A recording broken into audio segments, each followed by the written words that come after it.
Indorama Ventures at SX 2025, Progress and Challenges. Indorama Ventures Public Company Limited is presenting its long-term sustainability strategy at Sustainability Expo SX 2025 in Bangkok, showcasing how its Six Capitals framework integrates business growth with environmental and social outcomes. The company's booth in the Better Living Zone of Queen Sirikit National Convention Center features 6 interactive zones aligned with financial, manufactured, human, social, intellectual, and natural capital. Through our Six Capitals framework, we focus on financial resilience, operational excellence, innovation, strategic alliances, people development, and responsible resource management to deliver long-term value for our stakeholders, said Yash Lohia, Executive President of Petchem and Chairman of the ESG Council, in the SX 2025 announcement. At a media briefing, Chief Sustainability Officer Dr. Anthony Watanabe outlined the company's 3-year Innovate to 2028 roadmap, which aims to transform its product portfolio, expand recycling capacity, and accelerate low-carbon innovation.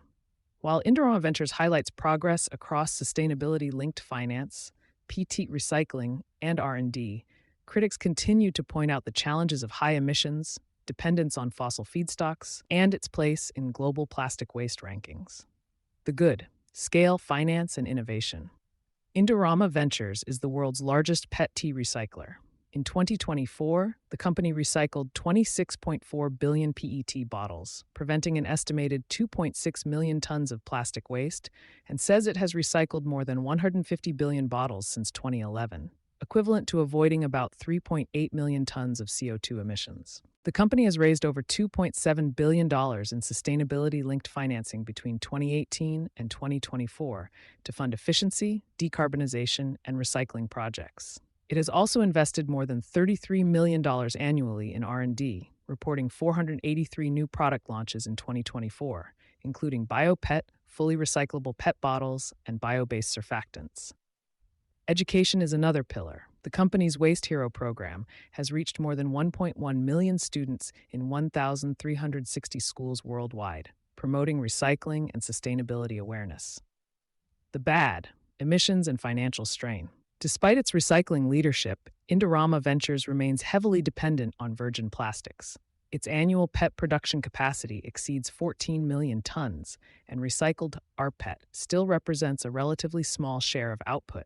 In 2021-2022, rPET accounted for just 5.8% of Indorama's total PET production, according to industry data. The company's carbon footprint also remains significant. Scope 1 and 2 emissions are estimated at more than 9 million tons of CO2e annually, reflecting the carbon intensity of its petrochemical operations. Financial pressures are another concern. Following a challenging 2023, Indorama announced a deleveraging plan, aiming to cut debt by about $2.5 billion and divest non-core assets to stabilize margins amid volatile petrochemical markets. The ugly: scrutiny and controversies. Indorama Ventures also faces reputational risks. Environmental watchdogs consistently rank it among the world's largest plastic polluters.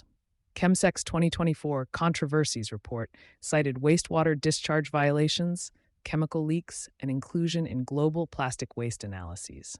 In the U.S., environmental groups have pressed regulators on outdated industrial water pollution standards. Indorama's facilities in Alabama were referenced in broader litigation challenging EPA's oversight of the petrochemical sector. Critics also highlight a structural gap. Recycling efforts cannot fully counterbalance virgin plastic production, and much PET recycling is downcycled into textiles rather than returned to bottle-to-bottle loops. This tension underscores the challenge of reconciling growth with a truly circular model. Looking ahead, at SX 2025, Indorama Ventures is emphasizing progress across recycling, finance, and R&D as part of its IVL 2.0 strategy. As Dr. Watanabe stated, through our 3-year Innovate to 2028 sustainability roadmap, we are transforming our portfolio, expanding our recycling capacity, and accelerating innovation to ensure that we lead the industry toward a more circular and low-carbon future. Still, whether Indorama can bridge the gap between its sustainability branding and its petrochemical-heavy foundation will remain a key question for investors, regulators, and communities watching its next steps. You've been listening to Sustainability Soundbites presented by E+E Leader. For partnership opportunities, reach out to a member of our team.